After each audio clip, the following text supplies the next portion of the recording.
Hey, what's up, YouTube? It's your boy Barlo.b.theorizing, and welcome back to the Barlo Zone, home of the one and only Demon Hunter King Kaido himself sent to Azeroth. How's everybody doing today? I hope y'all as hype as I am. This week's chapter was amazing. I ain't willing to brand it peak. It was definitely Sakazuki dropping that power in our lab. You know, that was hot magma all day. Definitely in the talks for chapter of the year, which, I did mention on my Tumblr. So, if you guys want to stay up to date, don't forget to check out the socials on Tumblr and X at Barlo.b.theorizing. And, if you ever want to have more of a conversation than a quick YouTube comment, don't forget to check out the Discord. As always, I'll make sure to drop a link to that in the bio. But, don't let my hype about the chapter get you guys off guard. I ain't here to do a chapter review. There's lots of people doing that. No more room in the niche for another person to try and step in without stepping on somebody's toes. And I got respect for the YouTube community, especially the One Piece YouTube community. So, definitely go check out their stuff. Personally got a fondness for teching and GLR. Their insights always send me spiraling. So, definitely check them out. They should have their reviews up. If that's what you're looking for, feel free to slide on over there. But, to the 60, 70 people that, judging by my views, are rather familiar with me. I don't do reviews. I'm coming to y'all today because this chapter dropped a magma theory on me, right? So what was it? Because we got a lot this chapter. We started out with some Kuja Pirates flashback, which was awesome. Gloriosa, Shaki beating the hell out of the Roger Pirates, right? Like, it ain't just Nami that could put these people in their place. That was cool to see. Even the randos on the Kuja ship, right? Like, carbon copies of what they are today. This is just who the Kuja Pirates are, and I love to see that. Then we got the Garp versus Rogers little clash, right?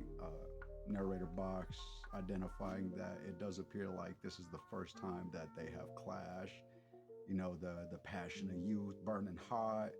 Love to see it. This right here might be one of my favorite panels of the year. Like seeing these two just absolutely go full haul on each other's face was cool. Sorry, got the puppy rubbing up on my feet. Then we got a little bit more on Elbaf. Loki, still, what is it, thirsting after joining the Rocks crew. And good, I mean, not really much more build up there. We already knew Loki was kind of eyeballing a spot on that ship, right? So not a whole lot new on Elbaf, but we did revisit there. And then we went back to Hachinosu, got the introduction of some more of the Rocks pirates. Love to see Silver Axe hopefully. The other channels are a little more happy about this character design. I'll say it again. I loved Ochoko's design. Like Wang Ji, that is as much a One Piece character design as Silver Axe is. So, I'm hoping that they're a little more happy about this character reveal, because it kind of became the backup for a lot of them, right? Like they were all anxious and seemed kind of disappointed. So I hope they feel a little better about this one. Silver Axe definitely looking like a menace though. Like, how you just gonna palm somebody's face as your introduction? Just out of here. Like that was bad. Like, that's a One Piece introduction for a One Piece character. Love to see it. But that kind of elaborates on this flashback as a whole though, right? Like, it's not just this chapter that we were bouncing all over. This entire flashback has been all over. Well, we started out 114 years before present, jumped up to like 14 years in the same chapter, just to double back, going 80, 60, 50, 40. By my best calculations, at the end of chapter 1156. We're at about 43 years, 43, 44 years before current time. And I'll get into that here in a minute because that is part of the theory. And I wanted to talk about it because with all this stuff going on, right? I could see it like, okay, someone gonna talk about the Kuja pirates, right? Someone go work on power scaling Garp and Rogers, right? Like someone go elaborate on the stuff we got for Elbaf. I know Matt's gonna talk about Silver Axe. Like, dude's character design is like, this dude's a mountain. So I am anticipating watching his review and hearing that he's a little more satisfied with this character. But what was the? None of this was what I thought about when I first read the chapter. Like halfway through, I had a crazy thought that stuck with me and ended up quickly turning into a theory. And what was this thought, right? What could have happened beyond all the cool stuff on the surface, right? But when I saw this panel of Roger and Garp, get him, yo ho ho. My first thought was dragon. Like, and it's something that constantly happens in One Piece, right? Anytime Garp talks about his family, pretty much anytime anybody talks about Garp's family, it's in reference to him being Luffy's grandpa, right? Like, off the top of my head, I can't recall one time that Garp said Dragon was his son. Like, I have a vague memory. If one of y'all comment, tell me like, hey, Barlo, this is when it happened. I mean, I'm gonna double check because I like to have that info for myself, but I would believe you because I do kind of have a vague memory of it. But for the most part, Garp distances himself from Dragon. And when I saw this panel, first thing I thought to myself was, is Dragon a thing right now? So, like I said, I ended up finished reading the chapter, took everything in, realized where everybody was going to go. And, not being somebody who wants to do reviews, this thought had lingered with me long enough that I decided I need to research this. I need to figure out what's going on here because something seemed tricky. And at first I'd gotten my numbers wrong, misremembered a panel. So first I was going to bring up the Tritona theory because it is kind of relevant. This definitely not what this video is about, don't get me wrong.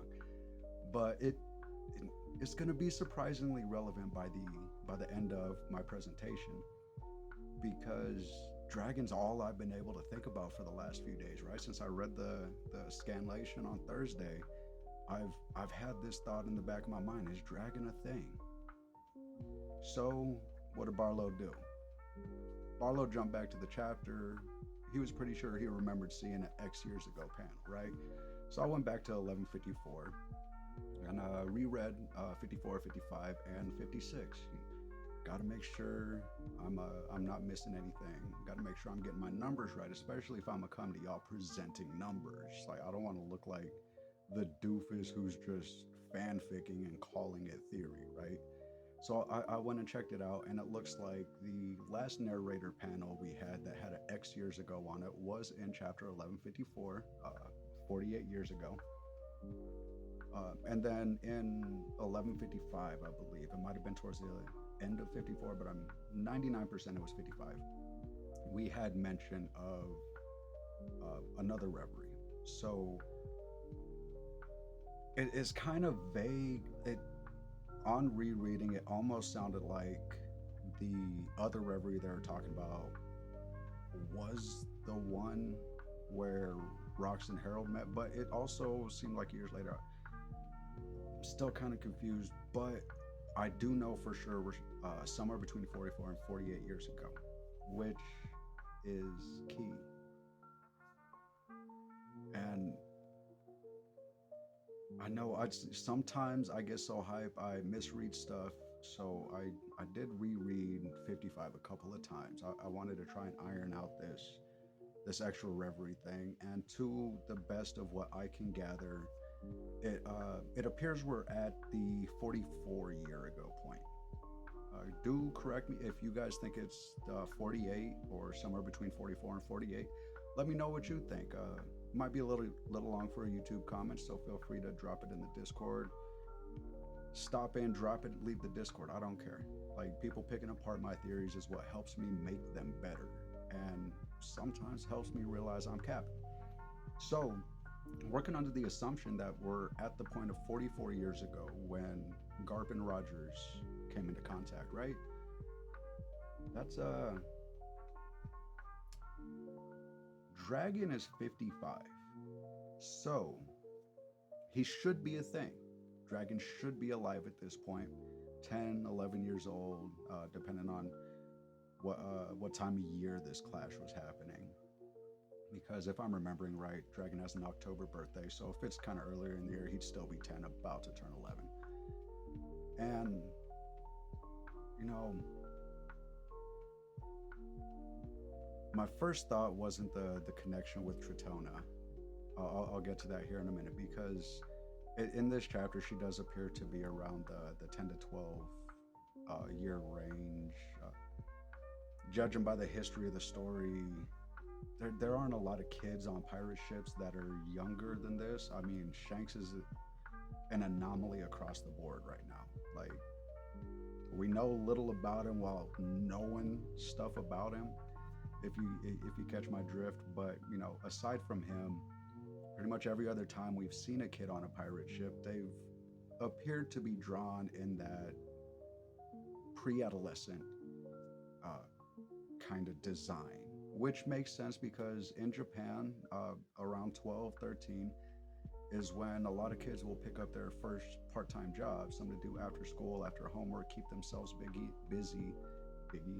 keep themselves busy, and begin to learn self-sufficient. It's how to be able to provide for themselves when they become an adult, right? So this age range tracks with what Oda knows the best, and that tracks with why he's been using it through the whole story. But my first thought was, okay, hold on, Dragon's like 10, 11 years old, right? There's another character we got introduced to about that same age. Whoa, there's two. I didn't even think about Bonnie till right now. Y'all probably thought I was talking about Bonnie. No, I wasn't even talking about Bonnie. Like, I mean, it's there, but that ain't who I was talking about. I'm talking about Luffy. He was 10 years old when he ate the Gomu Gomu no Mi.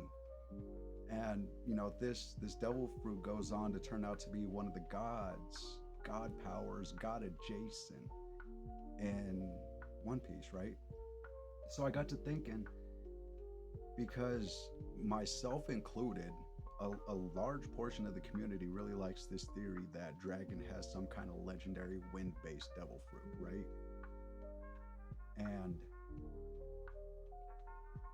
you know, it is, for the parallel, it just caught my attention, right? It intrigued me. I'm like, okay, so Dragon during this point in time is about the same age Luffy ate his devil fruit.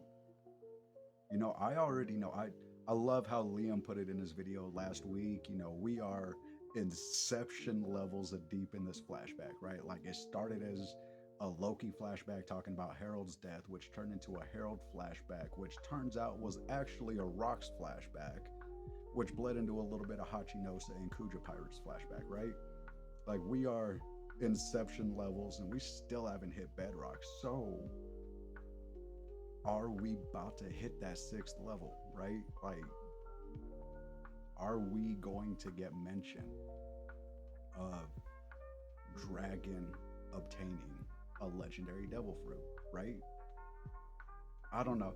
Like, it's not fully fleshed out. I'd love to hear you guys' thoughts about it, because Oda, obviously in a story that's 28 years old, you're going to have times where things happen by coincidence.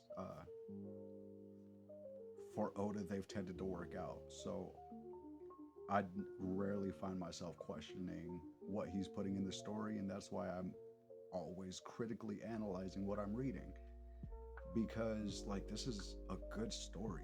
I've never been one for spoilers. I've already heard the end of Fantastic Four and Superman. I haven't gotten a chance to see either of them. All that's done was make me more excited to see them. So like I don't care about spoilers. If I manage to suss something out, I'm more like, oh yeah, cool. Hey, my my brain was actually useful, you know, because I'm wrong a lot. A lot of times with these kind of reveals, you come to a conclusion, you base it on facts, you do your best to relate it to canon, and then the next chapter, Oda reveals something else, and you're all, well, that's time down the drain. But sometimes we as a community find a diamond. So, because of that, the time frame, the fact that this theory about Dragon has been around pretty much from the start, right? Because what was in Locktown when he came up against Smoker, it was a little suspicious to say the least. Yeah, yeah. And mumbles, rumors have been stirring since, and it's only seemed to gain traction the more Dragon has been on page. So because this theory has existed for a long time, and now this flashback that, let's be honest guys, how much sense does it make that Loki knows this stuff? Like we got to remember Loki's the one telling this story right now. Like, how much sense does it make for him to really have all these facts, or is it Oda seeing an opportunity and maybe he's like, okay, there's not really going to be another chance for me to talk about this? Because how much sense does it make for Loki to have this information? Rogers has visited or not Rogers, Rox has visited Elbaf. Over the time he kept coming back trying to recruit Harold, because part of his plan seemed to include an ancient giant eating this devil fruit that's on Elbaf, right? So he probably told stories. His crew chilling at the bars and stuff probably told stories. It's possible, like that there is a path to belief that Loki has this information, but we're kind of on the fringes of that belief. And if we're already going to inception it, I'm all for Oda going all the way. Whatever he thinks we need to know right now, whether or not it makes sense for Loki to know it, I will find a way to justify Loki having that information, right? Because at some point we do have to double back to Harold. How do the Kuja pirates relate to Elbaf? How does Garp relate to Elbaf? I mean, we know Rogers and Rox made trips there. So, I suppose, it's even possible Loki heard some stuff from Rogers and his crew as well. But, I'd like to hear your guys' thoughts on that, right? Do you think we're about to go ahead and hit Inception bedrock on this flashback and find out some of Dragon's backstory as well while we're here? We're already at Garp. Let's go ahead and hear him say something about, hey Roger, even if you beat me, my son's coming up in the Marines. Legendary devil fruit. He's gonna avenge me if you take me down today. I don't know, something like that. And Oda's definitely gonna do way better. So that's not even a theory for what it might be, but that there are avenues to be able to believe this. So I'd love to hear what you guys think, but as promised, I want to go ahead and swap over to this bit about Tritona. Man, I was just reading it too. I already forgot her name. But anyway, she appears to be around this age range. Most other kids who are part of pirate crews tend to be, right? And if she's already in that 10 to 12 range, simple math, we ain't even got to work nothing out, try and suss out years or nothing. We know Dragon's 55 years old at the current time, and 48, 44 years ago he'd have been 7 to 11. Tritona's 10 to 12, somewhere in there. These are pretty close ages, right? Like, it would make sense that at some point in the future, Dragon comes across Tritoma while she's leading the Kuja pirates, for example, or maybe even like this situation where she's like Shaki. Maybe, she's sailing as first or second mate under Shaki when she first runs into Dragon. Because we do know that she is the empress who would eventually go on to die of love sickness. Because, during the Amazon Lily arc and all that, we ended up finding out that one of their empresses did die of love sickness because, we had to establish that what Boa was going through was a legitimate threat to her health. It's part of their culture. Like it or hate it, love it, disown it, whatever you want. It's part of the Amazon Lily culture. They have this disease where heartbreak can be fatal. And if Tritoma and Dragon ended up meeting, kind of falling for each other, because Dragon does appear to be closer to a Rayleigh type character than a Rogers, right? Like, he's strategic, he's calm, he's down to earth, and he analyzes and understands what's around him. That appears to be the kind of guy that Amazon Lily warriors fall for. Somebody who isn't pining over them.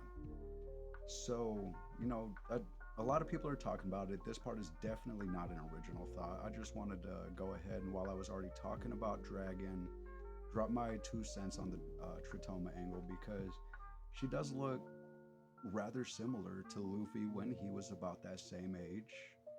The smile, the blushing, like, Luffy has been drawn in a similar way. So that's just another reason why I'm kind of believing that we may go ahead and dig to that bedrock, hit the 6th level of Inception on this flashback, right? And not only that, and this last part, I saved it till the end because it's a fringe soft confirmation on a soft confirmation. But there's something curious with the color spread this week. I'll go ahead, I'm gonna leave it here for just a second because I'm wondering if anybody else has seen this. It's just another one of those small details, and honestly, I didn't even catch it till the second time I read. I was actually looking at the color spread this time because I had read the spoilers. I already knew Luffy, Zoro, Sanji, and Nami were featured with Roger, Silvers, and Scopper behind them. I already knew that. I didn't really pay a lot of attention, but I did notice that we got this color spread that features 4 birds. Let me get that pinky up in there. 4 birds, and one of them has an arrow on its head. The winds of change, the winds of misfortune, luck, the 4 winds are being evoked in this, right? And all this mixed with this curious thought I had about Dragon halfway through the chapter, right? It's got me really believing we are, even if there's not a great justification for Loki having come into this information, I do believe, I do not believe we are going to God Valley in this flashback. Not only because we got a bit of it relatively recently, right? But the flashback is supposed to lead back to how Harold died. Maybe not why, but at least how. What really happened. Because, I'm sorry if you guys can hear that. I'm going to make sure I got the background track on. I just realized I can hear the neighbors chainsawing something out there, so I apologize if y'all can hear that. But anyway, why don't I think we're going back to God Valley, right? We're dealing with a Herald flashback. But how would Dragon lead into a Herald flashback, right? Well, how does Garp lead into a Harold flashback? How does Rogers lead into a Harold flashback? Like, they're at best connected vaguely through Rox, who was part of Harold's flashback. As I mentioned, the Rox flashback was honestly more of a, I mean, the Harold flashback was more of a Rox flashback than anything so far. We have definitely learned more about Rox, his come up, and coming into his rookie year than we have about Harold's death so far. Yeah, like we can agree on that at least. This flashback has thus far definitely been more aimed at Rox, but it's all these little details. Tritoma happening to be introduced as the same age dragons should be at this time. The four birds, including one that's got the signifier of the north winds. This theory that dragon has a legendary wind-based devil fruit, right? I don't know, just all of this coming together doesn't feel like it's headed for a God Valley flashback. Now, like I said earlier, I've been way wrong about stuff before. I'm going to be wrong about stuff going forward. I'm here having fun. I'm here, like I said, just presenting my crazy theories, doing my best to make sure I'm using canon events, stuff that's been on panel, to justify why and how I'm getting to my conclusions.